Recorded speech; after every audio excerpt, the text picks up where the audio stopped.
आज हम डिस्कस करेंगे क्रेडिट क्रिएशन। लास्ट क्लास मैंने आप लोगों को फंक्शन ऑफ कमर्शियल बैंक पढ़ाया था।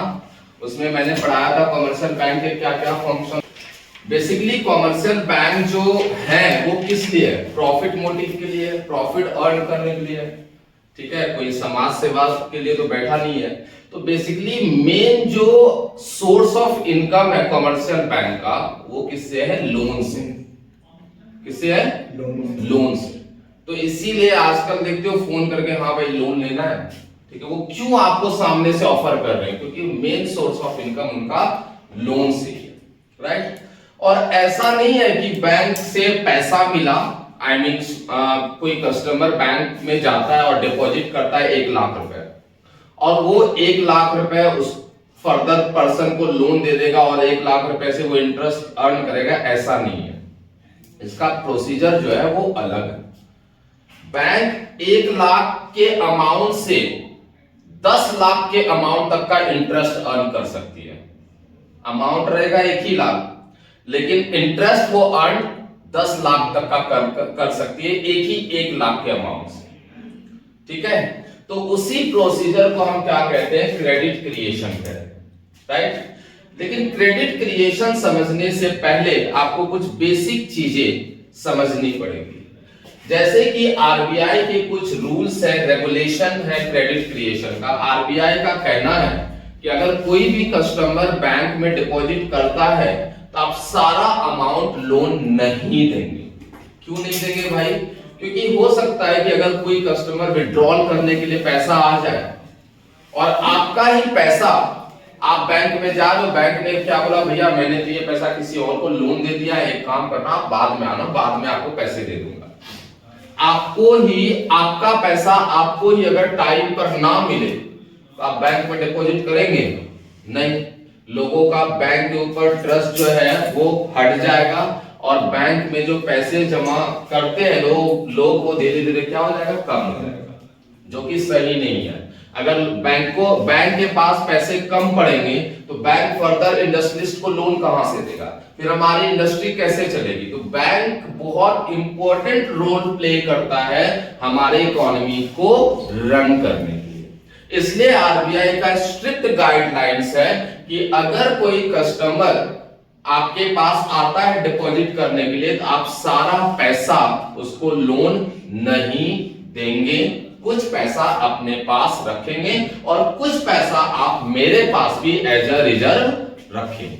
क्लियर है? जो अपने पास पैसा रखता है उसको एसएलआर कहते हैं, स्टैट्यूटरी लिक्विडिटी रेशियो। और जो पैसा हम I mean commercial bank, central bank के पास रखता है उसे सीआरआर कहते हैं, कैश रिजर्व रेशियो। और दोनों के सम को सीआरआर प्लस एसएलआर से क्या कहते हैं? NRR, legal reserve ratio. ये बात सबको समझ में आ रहा है? जब भी हम क्रेडिट क्रिएशन पढ़ते हैं तो इसके 2 एजम्पशंस हैं, क्योंकि जब तक आप ये एजम्पशंस नहीं लेंगे तो ये क्रेडिट क्रिएशन प्रोसेस समझना मुश्किल हो जाता है। पहला एजम्पशंस क्या है कि there is only one bank in an economy, right. Economy में क्या है? सिर्फ एक ही बैंक है, ठीक है। और दूसरा एजम्पशंस है all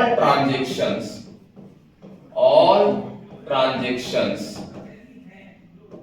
are routed through banking system. मतलब जितना ट्रांजैक्शंस हो रहा है वो बैंक के थ्रू हो रहा है, कैश ट्रांजैक्शंस नहीं है, राइट। आप कोई भी चीज खरीद रहे हैं, कोई भी चीज सेल कर रहे हैं, वो सारा ट्रांजैक्शंस किसके थ्रू हो रहा है? बैंक के थ्रू हो रहा है, राइट। ये 2 एजम्पशंस कहते हैं। अब इसको हम कैसे समझेंगे क्रेडिट क्रिएशन को? Suppose mister A deposits 1000 rupees into a bank, ठीक है। मिस्टर ए जो है बैंक में कितना जमा डिपॉजिट करता है? 1000 रुपीज। और हमने ये एज्यूम कर लिया है कि LRR लीगल रिजर्व रेशियो जो है वो कितना है 20% है। कितना एज्यूम किया है 20% है। अब ये हमने एज्यूम किया है, LRR भी एज्यूम किया है और इनिशियल डिपॉजिट भी एज्यूम किया है। अब क्रेडिट क्रिएशन का प्रोसेस क्या है, पेपर में अगर आता है explain the credit creation process with a hypothetical example, तो ये मैंने हाइपोथेटिकल वैल्यू ले लिया है LRR is 20% and initial deposit is 1000। तो प्रोसीजर क्या है कि आप कॉलम बनाएंगे, पहला कॉलम बनाएंगे यहां पर राउंड 1, राइट, दूसरा कॉलम बनाएंगे सॉरी राउंड का बनाएंगे पहला कॉलम, दूसरा कॉलम बनाएंगे डिपॉजिट्स का, तीसरा कॉलम बनाएंगे LRR का और चौथा कॉलम बनाएंगे लोन का, राइट। अब राउंड 1 में क्या होता है कि एक कस्टमर आता है और 1000 रुपीज बैंक में क्या करता है डिपॉजिट करता है, राइट, ठीक है। अब आरबीआई ने डिसाइड कर लिया भाई LRR जो होना चाहिए वो कितना होना चाहिए 20% एटलीस्ट होना चाहिए। तो 1000 का 20% 200 रुपए जो है आप कहां रखेंगे, रिजर्व में रखेंगे, बैंक अपने पास रिजर्व या आरबीआई के पास एज ए रिजर्व रखेंगे।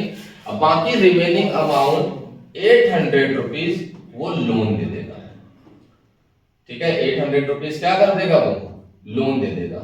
लोन कभी भी कैश में नहीं देते हैं। आप बैंक के पास जाएंगे, बैंक से लोन लिया, ऐसा नहीं कि बैंक ने कैश उठाया और आपको दे दिया, ऐसा कभी नहीं होता है। लोन हमेशा आपके बैंक अकाउंट में ट्रांसफर होता है।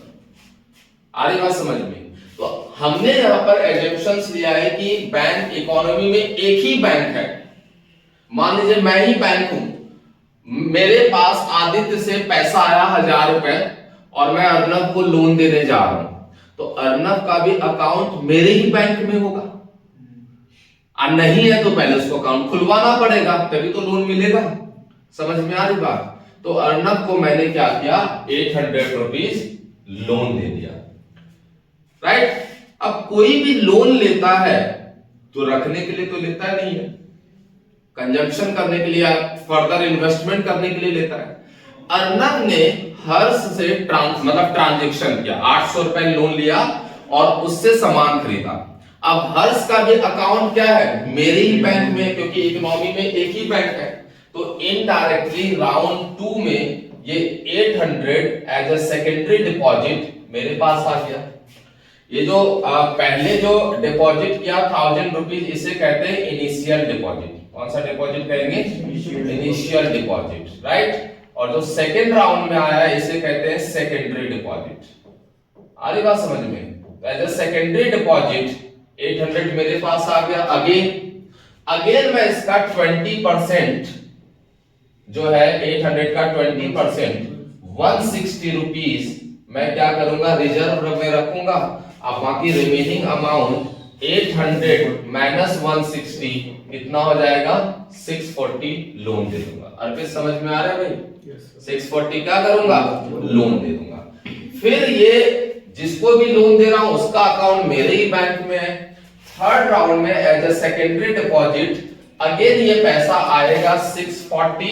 फिर मैं क्या करूंगा, 20% as a reserve 128 rupees reserve में रखूंगा और बाकी जो है 512, राइट, 512 मैं लोन दे दूंगा। ये प्रोसीजर चलता रहेगा। ये प्रोसीजर राउंड 3, राउंड 4, मतलब ये फाइनल तक चलता रहेगा। कब तक चलता रहेगा ये प्रोसीजर? तब तक चलेगा जब तक आपका जो है टोटल रिजर्व, ये जो रिजर्व है ना, ये टोटल रिजर्व जो है इनिशियल डिपॉजिट के इक्वल ना हो जाए। इनिशियल डिपॉजिट कितना है, 1000 है, ये टोटल रिजर्व आपका क्या हो जाएगा, 1000 के इक्वल हो जाएगा। ये प्रोसीजर तब तक चलेगा।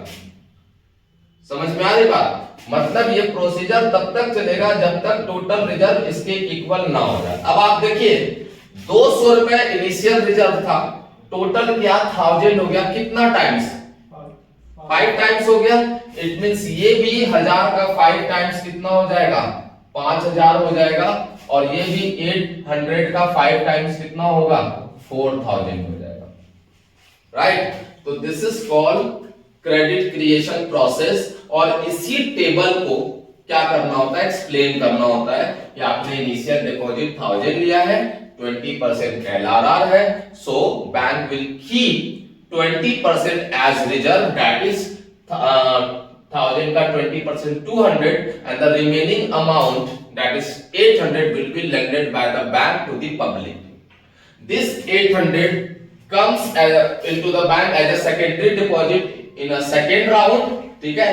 Bank again will keep 20% as reserve, that is 160, and the remaining amount will be lended by the bank to the public, that is 640. This process will continue till total reserve becomes equal to initial deposit. समझ में आ रही बात? इसी को explain कर देना है। तो this process is called credit creation process by commercial bank. एक चीज याद रखना, आपके पेपर में कमर्शियल बैंक से जो क्वेश्चन आता है ना, अगर मैं 3 या 4 मार्क्स की बात करूं या 6 मार्क्स की बात करूं, फंक्शन ऑफ कमर्शियल बैंक बहुत रेयरली आएगा, बहुत रेयरली, राइट, क्योंकि वो काफी इजी होता है। मेन क्वेश्चन अगर मैं कमर्शियल बैंक की बात करूं तो दिस इज क्रेडिट क्रिएशन, यही है, और एक इसका रिलेशन है, बस ये 2 क्वेश्चन रिपीट होता है मल्टीपल टाइम्स। क्लियर है? कोई दिक्कत यहां तक? इसको नोट करना है, आता है सबको, आई नो दैट, ठीक है। चलिए मीनल आप नोट कर रही हो, इसको आता है पक्का, आगे बढ़े, ठीक है, यहां तक कोई दिक्कत नहीं होना चाहिए। अब उसके बाद या तो ये क्वेश्चन आता है बैंकिंग चैप्टर से, आई मीन कमर्शियल बैंक वाले से, या नेक्स्ट क्वेश्चन है आपका, नेक्स्ट टॉपिक है कि reserve ratio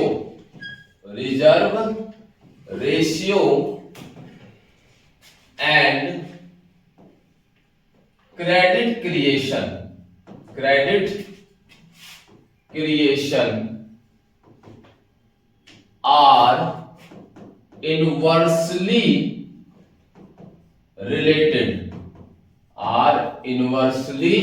related.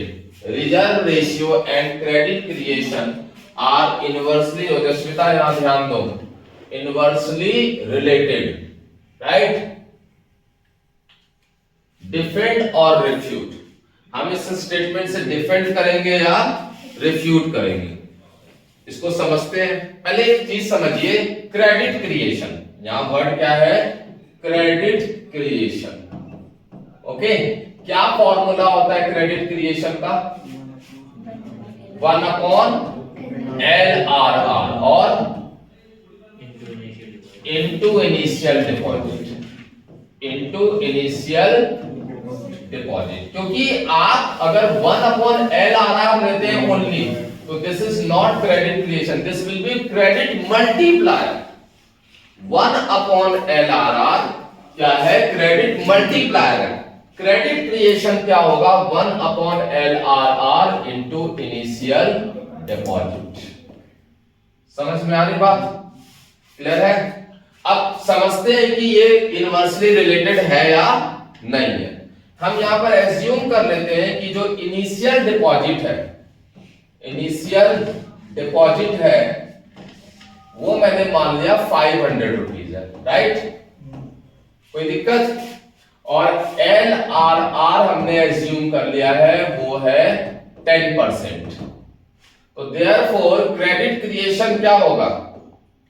Credit creation होगा, क्रेडिट क्रिएशन जो होगा इक्वल्स टू 1/LRR, मतलब 0.10, 10% लिख दो या 0.10 लिख दो, कोई प्रॉब्लम नहीं है, और इंटू 500, राइट? यही होगा ना अर्पित? 1/LRR 10% मतलब 0.10 है, इंटू इनिशियल डिपॉजिट 500। पॉइंट यहां से हटाएंगे तो यहां पर डबल जीरो होगा, 0 0 कट गया तो कितना हो गया? 5000 हो गया। मतलब हमने LRR एज्यूम किया 10%, तो क्रेडिट क्रिएशन कितना हो गया? 5000। अब यहां पर अगर LRR लीगल रिजर्व रेशियो, ठीक है, वो 10 से 20% हो जाता है, ठीक है, 10 से अगर 20% हो जाता है, 20% हो जाता है, तो क्रेडिट क्रिएशन क्या होगा? क्रेडिट क्रिएशन इक्वल्स टू हो जाएगा आपका 1/LRR 0.20 और इनिशियल डिपॉजिट 500, ये 2500 हो गया। ठीक है, आप क्या देख रहे हो, LRR को आपने 10 से 20% किया तो क्रेडिट क्रिएशन 5000 से कितना हो गया? 25। मतलब LRR अगर इंक्रीज हो रहा है तो क्रेडिट क्रिएशन क्या हो रहा है? डिक्रीज हो रहा है। चलो एक और एग्जांपल ले लेते हैं। यहां पर LRR मैं यहां पर 5% अगर ले लूं तो क्रेडिट क्रिएशन क्या होगा? क्रेडिट क्रिएशन इक्वल्स टू होगा आपका 1/5% को 0.05 लिख सकते हैं, लिख सकते हैं। और इनिशियल डिपॉजिट कितना है? जो क्या है 500, पॉइंट हटाएंगे 00, ये कितना हो गया? 20%, तो ये कितना हो गया? 10,000 हो गया। कितना हो गया? 10,000। मतलब LRR अगर आपका यहां पर देखिए LRR यहां इंक्रीज हो रहा है तो क्रेडिट क्रिएशन क्या हो रहा है? डिक्रीज हो रहा है। और LRR यहां डिक्रीज हो रहा है तो क्रेडिट क्रिएशन यहां क्या हो रहा है? इंक्रीज हो रहा है। तो इनवर्सली रिलेटेड है या नहीं है? है या नहीं है? है। तो this statement is defended, right? Why defended? Higher the LRR, lower the credit creation, and lower the LRR, higher the credit creation. So LRR and credit creation are inversely related. Commercial bank में 4 number या 6 number का question यही दो आता है। Commercial bank की बात कर रहा हूं, इसके अलावा कुछ नहीं आता। बाकी ये आपका फंक्शंस वगैरह बहुत रेयरली आएगा। समझ में आ रही बात? ठीक है, बहुत। तो ये दोनों क्वेश्चन और काफी इजी है, इन दोनों क्वेश्चन को तो करके जाइए।